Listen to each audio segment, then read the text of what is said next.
041 uniform, departing 11 for Idaho South. I remember this one moment when I reached the top of the mountain.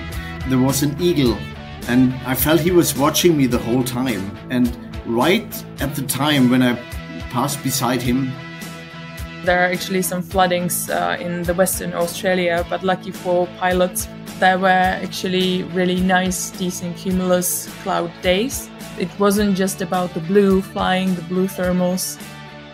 After being crowned champion, the FAI commission that took care of the world class requested some changes in the PW5 design in accordance with the findings from the selection. This is Soaring the Sky, a glider pilot's podcast, coming to you from the Mid-Atlantic region here in the United States and bringing you great soaring content from glider pilots all over the globe. We now join Chuck and Barbara, the gliding junkie, and our new guest pilot. Hello and welcome back to Soaring the Sky. I'm excited. Barbara's back with us today. Hello, Chuck. I'm really happy that I'm back. Yeah, it's good to have you. It's been a while. I know you've been quite busy. I think you went from wave camp to the Worlds helping out. Yeah, it's been crazy few months. So yeah, now I'm pleasantly at home, in the calm set of mind, trying to work and settle myself to normal life. No, not the nomadic life I've actually experienced for the past few months. So it's quite nice to hear again, Chuck. It's good to have you. So can you tell us a little bit about Wave Camp, and then we're going to go into the Worlds and what you did down there. And then, of course, we're going to talk about our guest we have coming up. Oh, yeah. Well, I think the guest is way more interesting than my experience or my memories. But Wave Camp was quite nice. It was really nice weather, like windy weather, the one that we are really looking for. And there were some pretty impressive flights even after the wave camp. So it was a month full of really great wave flights. My friend achieved 900 kilometer flight. Oh, excellent. David Mach. So that was quite nice. It was a declared flight, and there was like many more. But the wave camp was really a success. Especially because of the weather, as we were quite concerned at the beginning of the wave camp, because wave camp welcomed us with really warm weather, like 22 degrees of Celsius. So we were like walking. Nice. Yeah, so we were outside in really weak wind and really high temperatures, like 22 degrees. And like walking outside in the t-shirt, that was surreal. But lucky us, the weather got really nice afterwards, and we got pretty decent flying. So that was nice. It was really amazing. Excellent. Then the weather got even warmer when you went to Australia. Oh, definitely. It was quite a big temperature shock. Because during wave flying, you usually experience temperatures around minus 30 degrees of Celsius, and then we went to Australia. But lucky us, we had it quite like a really good transfer between summer and winter, because the first 2 days weren't that warm for us. So we even put some sweatshirt on once we arrived to Narromine. It was really windy and not that hot. And unfortunately, or not unfortunately, I would say that it was really nice that there were some rainy days, because Narromine was all green, and it was really great to see the difference, as we were in Australia in 2019 during the big fires, the big bushfires. It was everything was dry. There was only dust, and now we actually saw a bit of green Australia. So that was nice. So it was really nice, and lucky for all the glider pilots, because there are actually some floodings in the Western Australia. But lucky for pilots, there were actually really nice, decent cumulus cloud days. So it wasn't just about the blue flying, the blue thermals. And yeah, it was really great. It was a great experience. Well, I know for you this time it wasn't about competing, but what were your responsibilities there at the Worlds? Actually, I was there helping out with the organization. I was involved in the scoring office. I was in charge of the 50-meter class, and Neil Campbell, who was the the scorer, he was in charge of club class and standard class. So we got it like divided a bit. And then I was doing everything that was necessary during the organization. So running with the ropes, helping the guys out with anything that was necessary to do at the grid. I was in charge of the start lines, so yeah, I was pretty busy. And at the same time, I was doing my day job for like daily living. So it was really, really busy. So interesting. You're on the ground this time. How did that feel? Physically painful. Yeah, I'm sure. When there was a really, really good day with cumulus clouds, like high cumulus clouds, and actually there were a few days when the winners of the day were really fast, like something in the 50-meter class. One day was, I think, 151 kilometers per hour. Oh wow! On the task average speed, so that was amazing. Something Yeah. similar was in the standard class. So yeah, that was the day when it was physically painful to be on the ground. But actually, I knew that I will be flying afterwards, so it was a bit easier. But Yeah, still. I was going to say, I know you didn't leave Australia and not get in the air, so. Yeah, definitely, I wouldn't do that, never. But so yeah, what'd you do? Sorry. The competition was over, then you went out and did some flying. What'd you fly, and how was that? That was pretty amazing. I really must give big thanks to Adam Woolley, my dear friend, who borrowed me his famous Glider 1 Ventus 3. That's probably the most pimped up glider in the world, I would say. And so I was really happy to enjoy flying with this machine, this incredible machine. I did quite long distance flights for like, I think, 3 or 4 days. One declared 750. That was the first one for me, and that Nice. was also Congratulations. And that was thank you. And that was actually also quite interesting flight, as we flew the same declaration with the same task with our Czech Tomáš Suchánek, also a famous name in the gliding world. And we actually flew part across the big forest in Australia. It's like a forest that is 300 kilometers wide. So yeah, that was pretty intense, and we even got to the desert. But as I mentioned, Australia is quite wet this winter, so the desert was all green too. So Wow, that was quite beautiful. interesting. Yeah. That was quite interesting. So yeah, I think I couldn't be more grateful for what I experienced in Australia. Now, I know you love flying the LS8, so share with us a little bit the transition into the other glider, and how'd you feel about it? I was a bit nervous because I've always been a bit of a Schleicher pilot, because there are usually those differences between the pilots, what they prefer, like stiff wing or more soft wing, to feel or not feel more in the air. And so I was a bit nervous about the transition to Schemert, because this Ventus was actually the first Ventus I flew. Wow. And so I was a bit nervous about that. Like you're flying one of the best gliders in the world, and you might happen not to like it. Yeah, so I was really afraid of this feeling. Yeah. But actually, I was so wrong. I fell in love with the glider. I felt everything in the air. It felt like my wings. It felt like my hands are the wings. So I really felt everything, and I enjoyed it very much. So I can't really find proper words to describe how much I enjoyed it. It was awesome, and Ventus 3 is a stunning glider to fly. Now you want one, right? Yeah, I know that. I know which glider will be the one that put me into depth.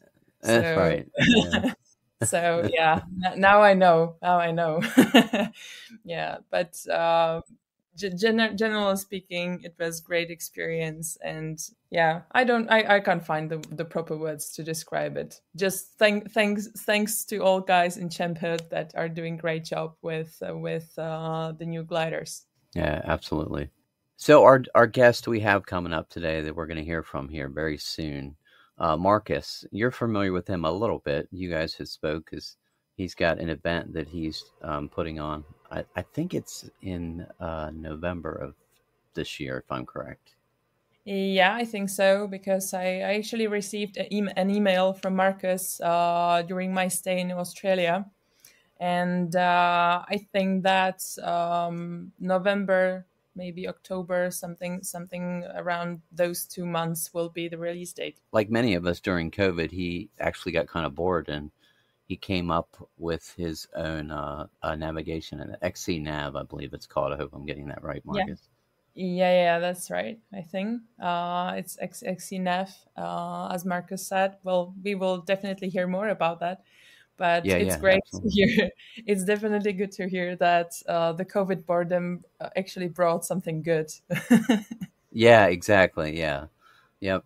Absolutely. Barbara, it's been great catching up with you. It's good to have you back on. Look forward to Yeah, I'm really glad that you're having me again, and I'm really looking forward to hear what Markus will tell us about the new XCNF. Yeah. And also, the Soaring Master will be here later with a brand new segment. Yeah, excited about it. Markus, welcome to Soaring the Sky. So happy to have you today. Hi, Chuck. Nice to meet you. Nice to be here. I'm really happy about this. To be on your show. We've been trying to match our schedules, and as life, hands you things sometimes. We were kind of back and forth, but yeah, we finally got this thing going. So super excited to hear your story and where you're flying. So I'm going to let you have the microphone. Cool. Yeah, thanks. Yeah. First, I think I'm going to introduce myself. Markus is my name. I'm from Germany.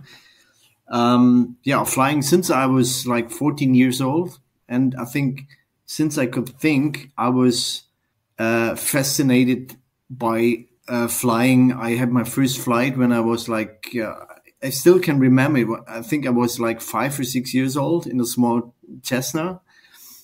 And since then, I was always fascinated by flying. I started model flying. And when I was like 12 years old, I had the chance to go gliding at a glider airfield near the Alps where my grandmother was living. And fortunately, this glider club where I was flying as a passenger, they had a good friendship with another glider club, which was located more or less in the vicinity of my hometown.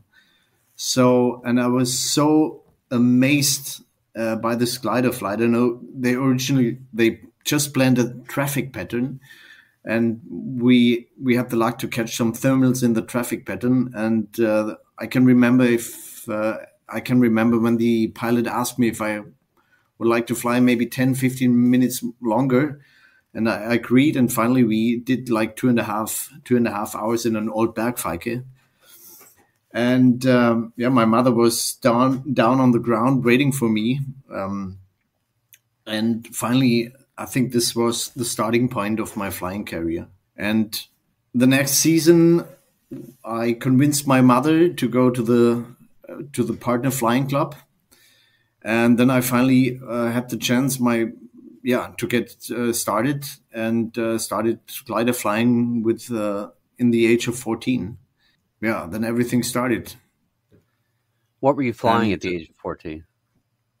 I always also started at the Bergfeike, at the Mu 13 Bergfeike, and then the next glider was a K8, K6, and after the license, I were allowed to fly on the Astia and the Cirrus. So they had not the most fancy aircraft park, the most fancy glider park, but that was in March. I started March 89, I guess, yeah. March 89. And so in the 90s, this story continued. So lately I figured out that I was not the best in school. I always dreamt about flying and doing an aviation career. So I finally had the chance to pass the Lufthansa initial test. And in the age of 19, I was able to join the Lufthansa pilots training and finally ended up flying for Lufthansa. And with the initialization of the Lufthansa flight training, I moved to Bremen, which is quite on the other end of Germany. So I'm living in Bremen since then, which is in the northern part. And I found a club here, flew there a few years, but finally I struggled with the flying on the weekends, because in this club they were mostly flying at the weekends and with an unregular job base like I have in the aviation industries. Like as an airline pilot, you only have maybe 1 week and off a month. So I finally quit in this club, and for 3-4 years I didn't fly at all, till my best friend and me, we bought an ASW24E with an engine, and we parked this ASW24 in his parking lot, and went then flying from different airfields. So whenever we had time or whenever I liked, I just grabbed the aircraft and went flying. Wings and Wheels has been serving the soaring and sport aviation community for over 30 years. They hands down have the largest and most comprehensive inventory of sailplane and soaring supplies in North America, and they ship globally. Nearly everything you'll find on their site is in stock and ready for same-day shipping. Wings and Wheels is the exclusive American representative for HPH sailplanes. Be sure to check out the Twin Shark, their latest launch. They're also now the exclusive distributor in North America for the new Just Soaring Glider Sim Pro. The team has thousands of hours of flying experience in gliders and airplanes. Staffed by Adam, Kelly, Laura, and Sean. A friendly voice will answer when you call or email them.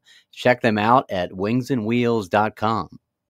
Yeah, and then finally I found my wife, and we got kids, so this made gliding a little bit harder. Now and then I was flying with the ASW24E, but finally we sold it, not at least because the engine, the Rotax engine, there are no spare parts available for this, and I know if we gonna crash the engine or if we're gonna rip the engine, gonna be pretty expensive. And then we just have a glider with a non-working engine. So we finally sold it for a good price. And then I was like 2 or 3 years without glider till I finally decided to buy my glider, my actual glider, which is an SCD55. Okay. When COVID started, then I had no chance to fly it because all the clubs were closed down here.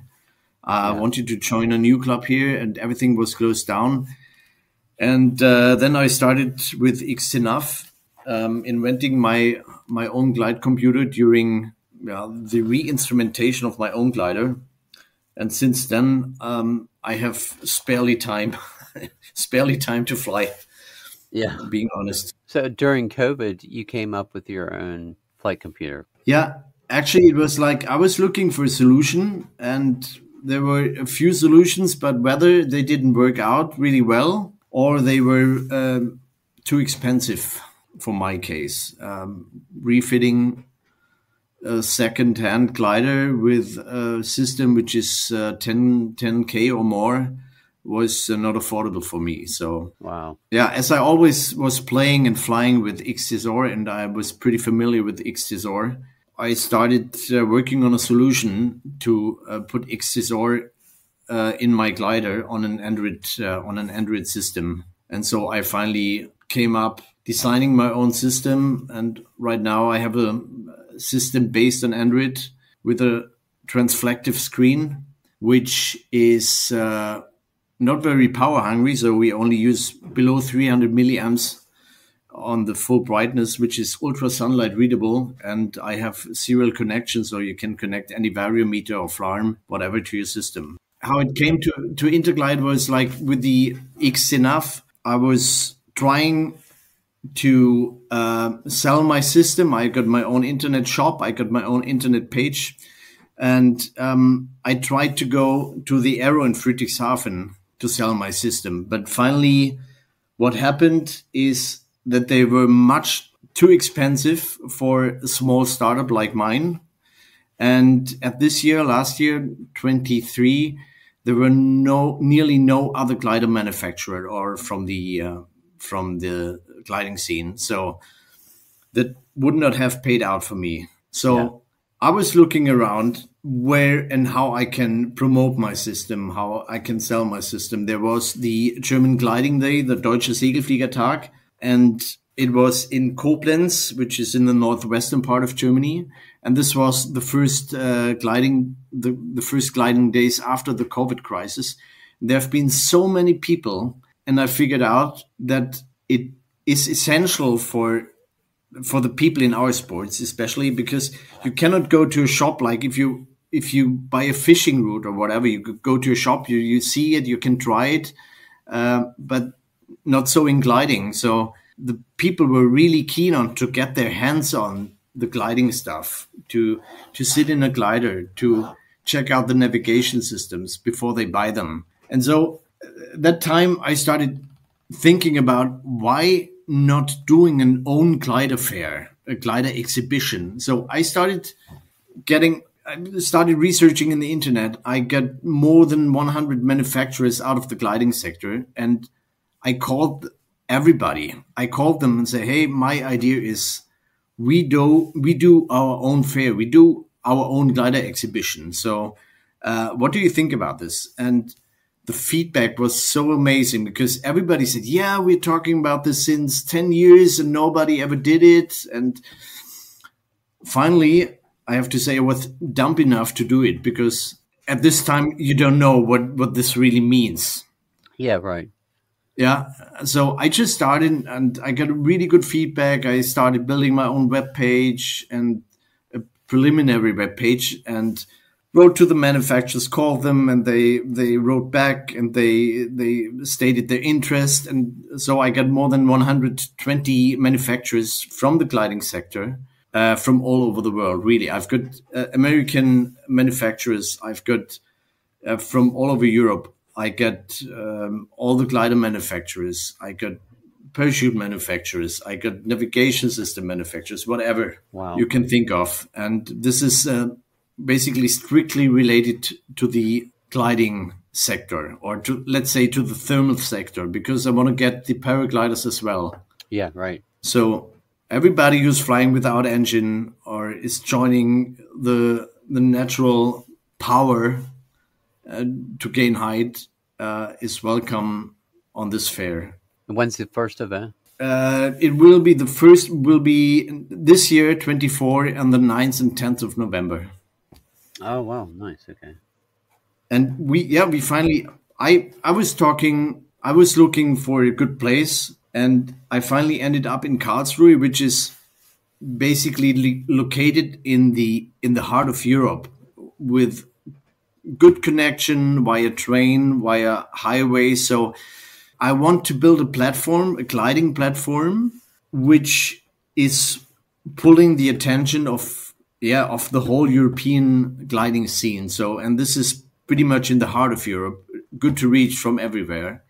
We are in good contact with the magazines, with the French and the Italian gliding magazine, with the English gliding magazine.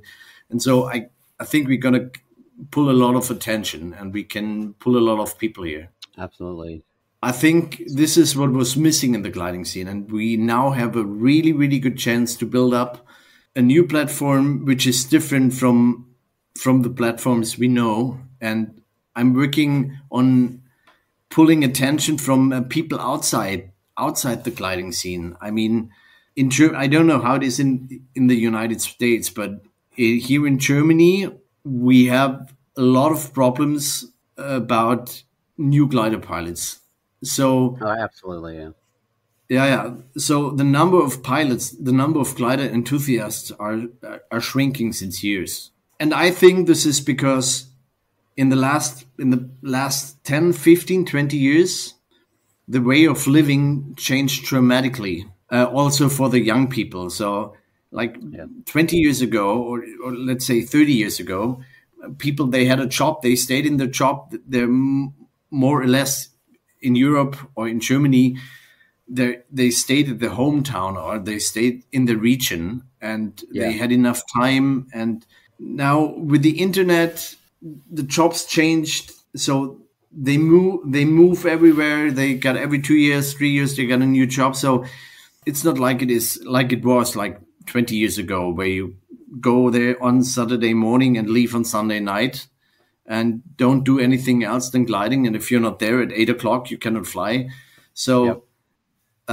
the young people, also the behavior of the young people changed. So, and this is getting a problem for the clubs in Germany and for the gliding sports. And I think we have to reinvent gliding in clubs totally. And I mean, if you take a look at Stefan Lange, I think he's got like, I looked up today, like 240,000 followers on Instagram or YouTube. Right. Those are all a lot of young people. A lot of young people. They are not involved of gliding. They are fascinated by what he's doing, what he's showing. But actually, maybe it seems too far away for them. But we want to get gliding close to these people and show the sports and show what it really is. Well, I think you have a good start and a great location as far as right there in Europe that a lot of people can get to. So it's going to be exciting to watch this and see how it turns out. But congratulations to you for building that. That's pretty amazing.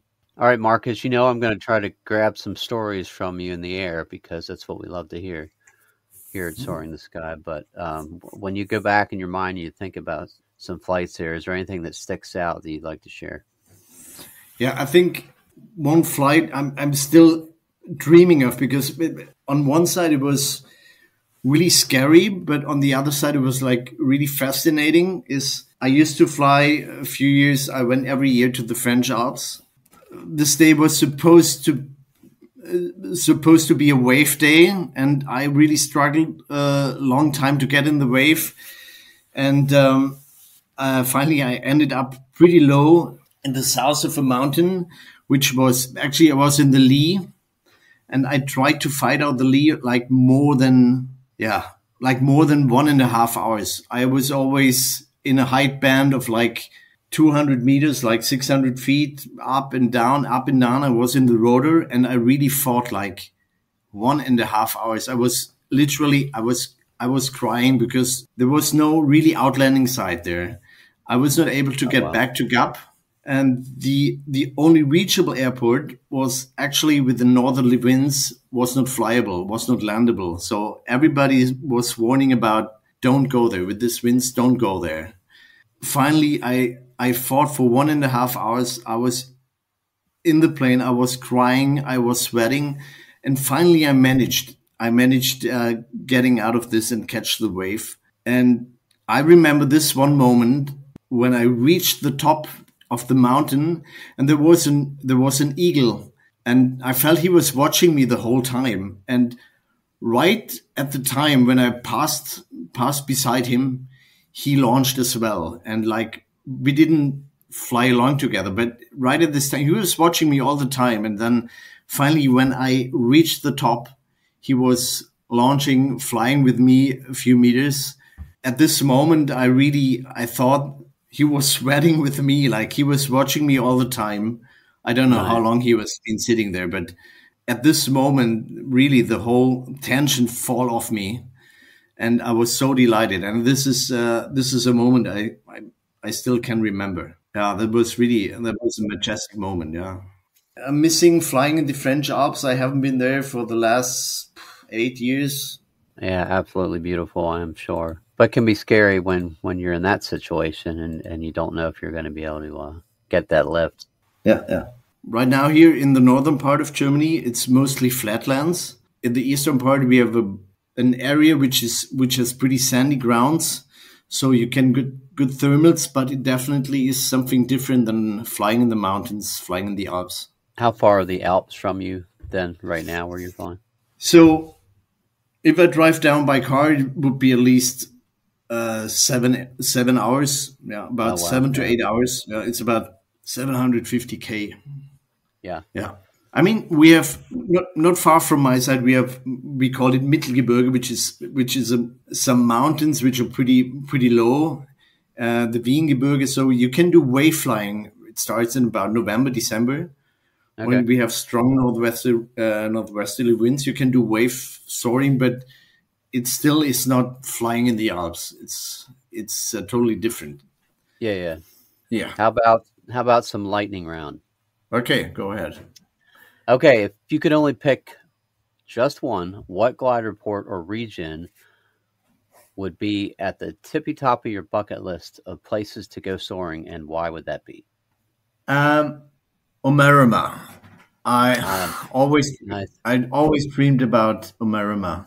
I've seen videos, I've seen pictures, and this must be such an amazing place to fly from.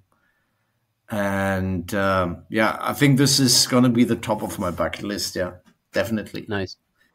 So what's harder for lower hour pilots to master, getting into and staying in wave, or do you think staying in convergence lines for long distances? I think staying convergent lines.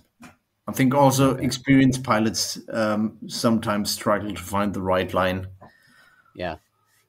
Now, I know you're an airline pilot, but what's the highest altitude you've ever been in a glider, and where was it?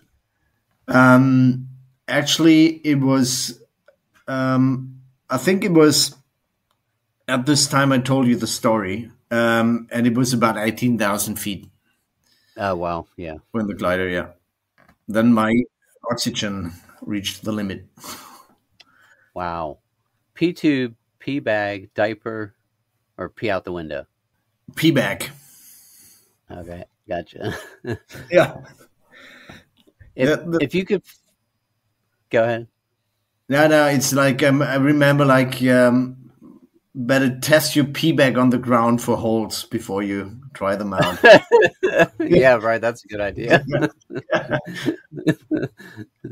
If you could fly your glider at only one bank angle other than level, what would that be? Circling about 50 degrees, 45, 50 degrees. Yeah. So what's your favorite type of lift? Would it be thermal, wave, ridge, or convergence? Yeah, that's a hard question. Actually, I think most time I did thermal flying, but yeah, I think I can do thermaling, the best thermaling. But I mean, if you do a final glide of 150 or 180 kilometers along the ridge, that's fine as well. But I think I can do thermaling best. Yeah. Okay.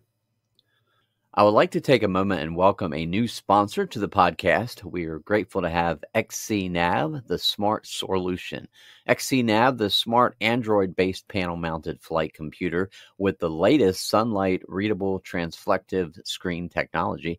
Thanks to its operating system and touchscreen, it is capable to run different navigation apps such as XC-Soar, Top Hat, LK8000, CU Navigator, and many more. A Bluetooth stick remote control that is usable with any Android phone completing the package. XCNav is also now shipping overseas. Check them out at xcnav.de or hit the link in the show notes. So, what's the strangest or most spectacular thing you've ever seen? And now I'm going to say in any cockpit, because being an airline pilot, I know you've seen some crazy stuff. So we won't judge you here. I was, for like 10, 12 years, I was flying pretty big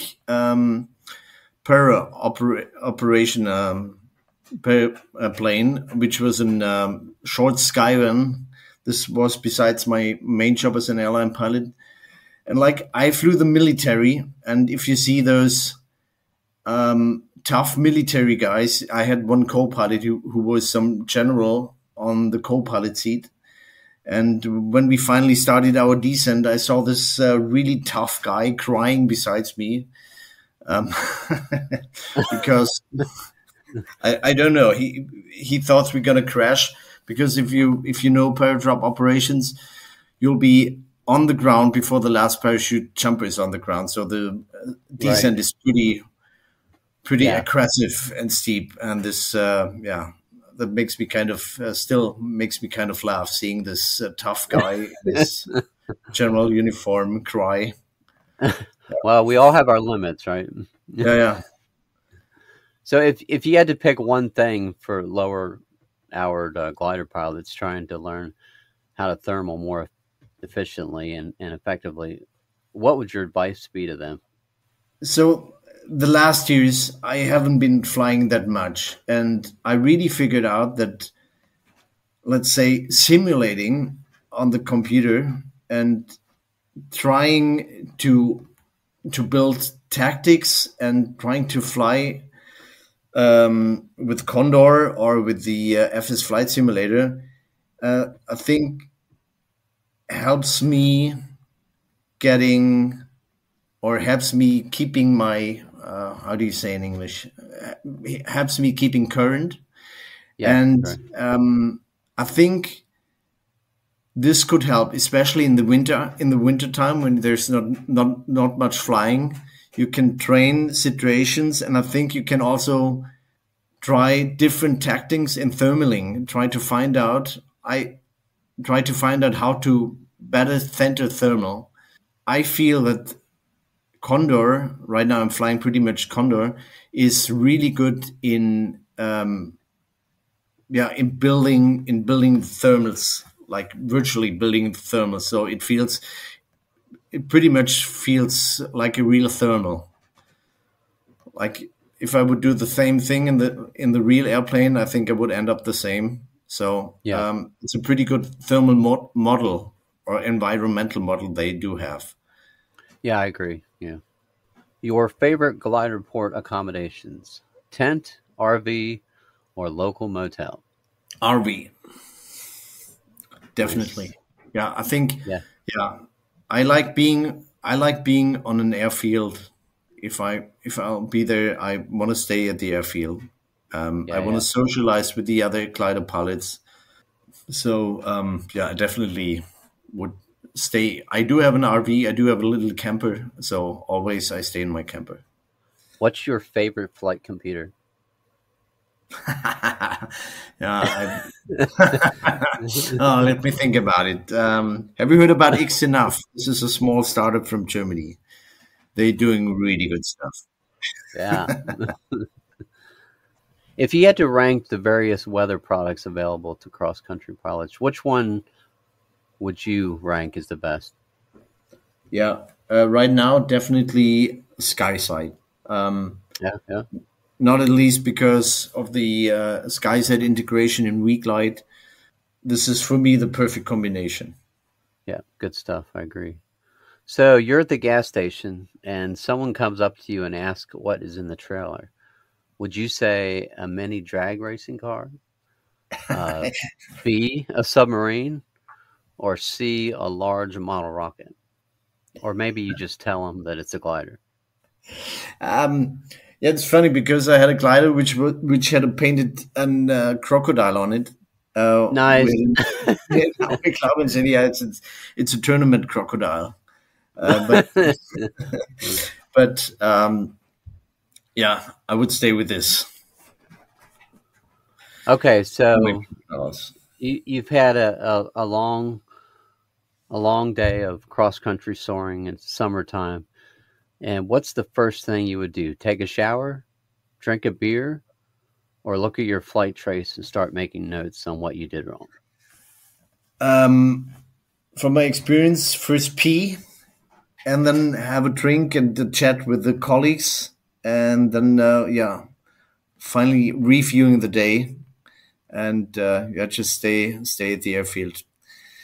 Oh, sounds like a plan. Yeah. So, Markus, I want you to, if you can give me some links here that the listeners can link to and keep an eye on what you have coming up here, and of course that event you have coming up and we'll put it in the show notes, and we Okay, can perfect. follow that. Yeah, it's first of all, it would be the Interglide, www.interglide.de, All right, I'll put that in there. and xcnav.de.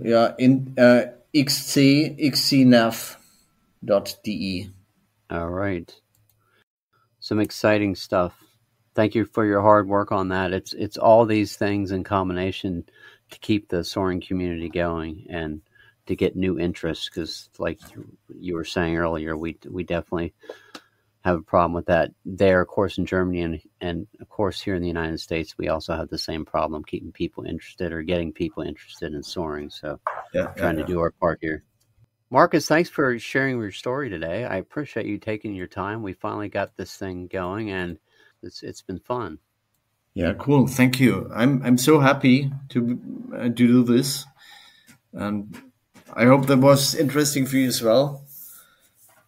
I mean, Absolutely, if I listen to your podcast, and there are people who really have I yesterday I was listening to the story of Bruno Vassel and his teammate flying this this the soaring safari.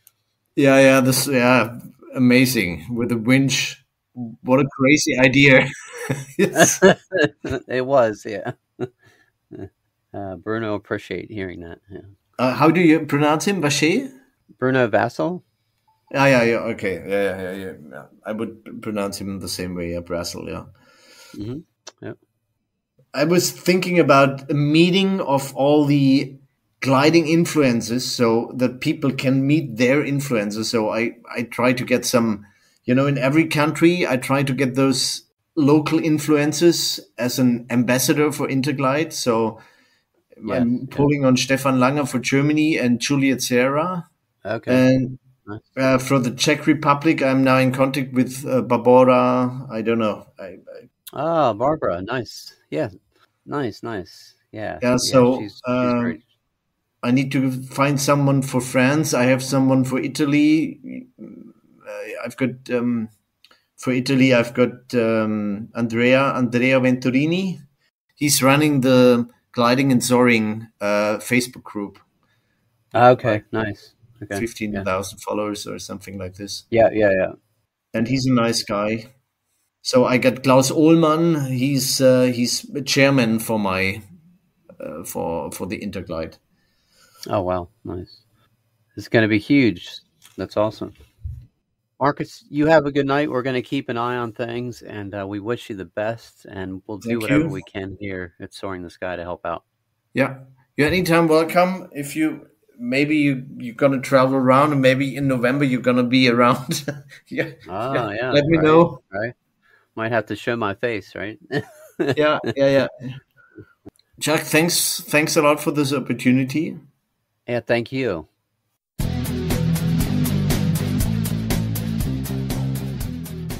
Hi everyone, Sergio from Soaring Master here. As we saw in the previous podcast episode, the global competition for an Olympic glider project ended in 1992 with the selection of the Polish project PW5 as Olympic sailplane. By then, the chance to have soaring in the Barcelona 92 Olympic Games edition was gone. But there was still a chance to have it in Atlanta 96. It's always good to have in mind that all the entrants from the 1992 World Sailplane selection fell short of these specifications, and the closest to meet them was the PW5. After being crowned champion, the FAI commission that took care of the world class requested some changes in the PW5 design in accordance with the findings from the selection. Those changes were carried out by the design team from the Warsaw Polytechnic University, and they consisted on first, provision for a tail skid with a shock absorber or a tail wheel. Second, reducing the number of handles of the cockpit jetson mechanism from 3 to 2. Repositioning the cable disconnection handle on the panel, replacement of the wheel brake by a more effective one, improvement of the rear cockpit visibility. Everyone who knows or has already flown a PW5 can notice that extended rear part of the plexiglass by the rear. That was the result of this change request. The sixth was the provision of for a fairing around the main wheel to prevent winch cable entanglement. Seventh, the automatic controls connection design. And the eighth request was the provision for amateur construction in form of kits.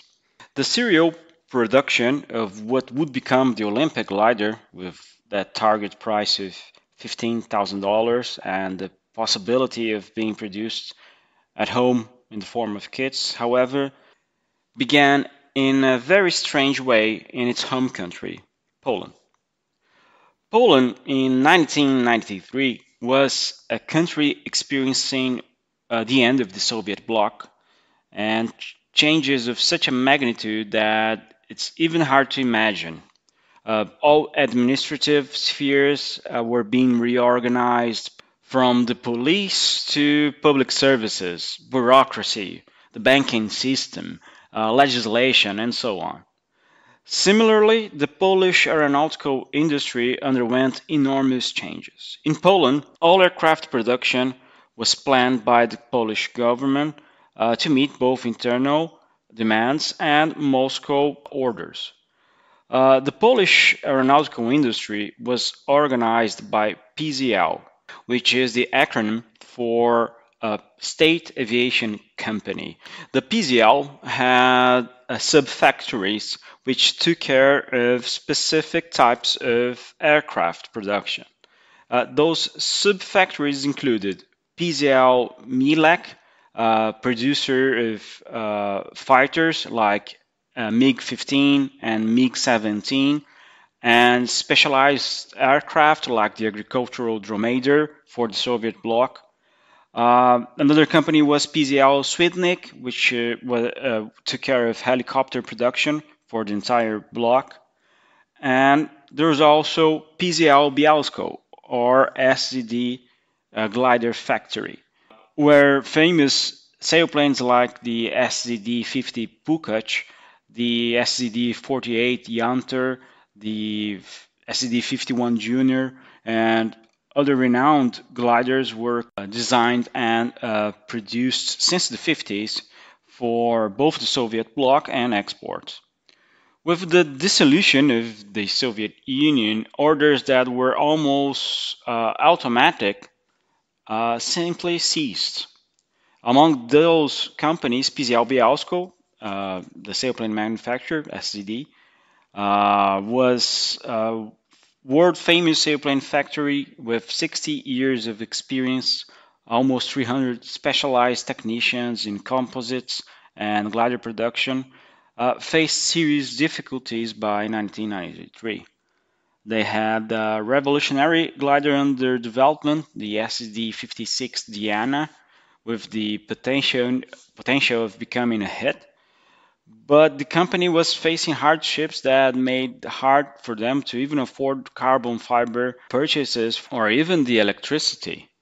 The factory needed to resume mass production as fast as possible, and the PW5 production was the hope. However, by government decision, the PW5 would be produced by a helicopter company. The PZL Swidnik factory manufactured 250 military helicopters per year for the various forces of the Soviet bloc. And this production fell to only 20 per year after the end of the Soviet Union. And half of their 12,000 employees had been laid off.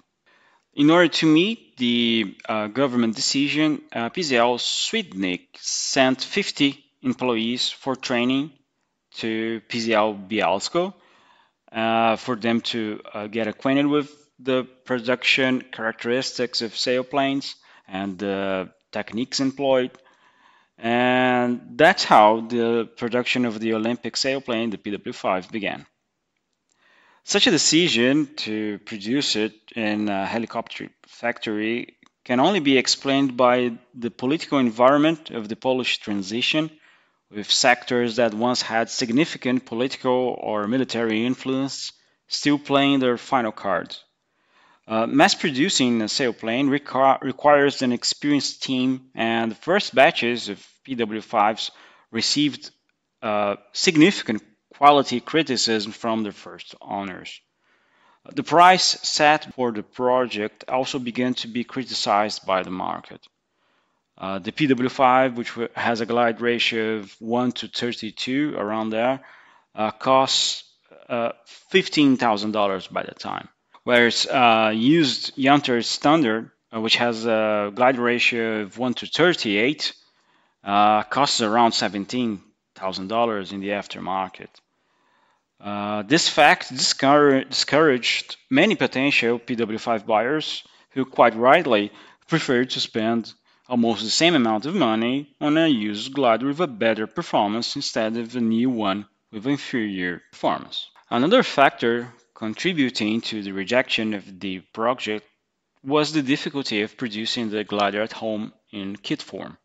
Since the early days of gliding, gliders like the Gruno Baby were massively produced by amateurs or clubs because everyone with the plans in hand could easily cut the specified pieces of wood and manufacture their own sailplane a very cheap way. The plans for the Olympic sailplane were supposed to be made available to anyone interested in building their own unit. Of course, the plans had to be purchased, but the decision to use fiberglass made home production difficult due to the need of more expensive materials, knowledge, and more specific tools.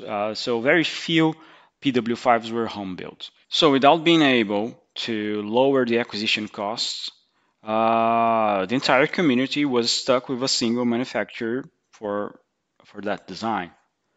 If selected factories in each continent had been selected to mass produce the sailplane, creating regional centers for PW5 production, for example, one factory in South America for sales in that region, one in the US, another one in Europe. This could have scaled the production and lowered the overall costs. But it wasn't so. The production started at PZL Swidnik with a much lower production rate and sale numbers than expected. Without the Olympics to showcase the single-class idea, the FAI decided to schedule the single-class competition in the World Air Games of 1997 in Turkey, the first World Championship of the Olympic class, and also the first single-type official World Championship competition since the 30s. What would happen next? Well, the last part of the story I'm going to tell you in our next episode. If you guys want to see the sailplane pictures mentioned in the previous episode and this one, I've selected some cool pictures from the selection process, and I'm going to post them in my Instagram account at Soaring Master. By the way, for more tips and advice, follow me on Instagram at Soaring Master or check my website, soaringmaster.com. We are going to open the 2024 Soaring Master Course Edition, so stay tuned. See you guys in the next one. Bye. If you would like to say hi and let us know where you are enjoying the podcast, we would love to hear from you. If you are a glider pilot and want to share your aviation journey, contact us at chuck@soaringthesky.com and Chuck will get in touch with you. We hope you join us next time for another soaring adventure here on Soaring the Sky, a Glider Pilots podcast. Soaring the Sky is written and produced by Chuck Fulton. Original music for the podcast was written and produced by Kim Spangler. Graphic design for the podcast was created by Zachary Fulton. Voiceover work was done by Michelle Perez.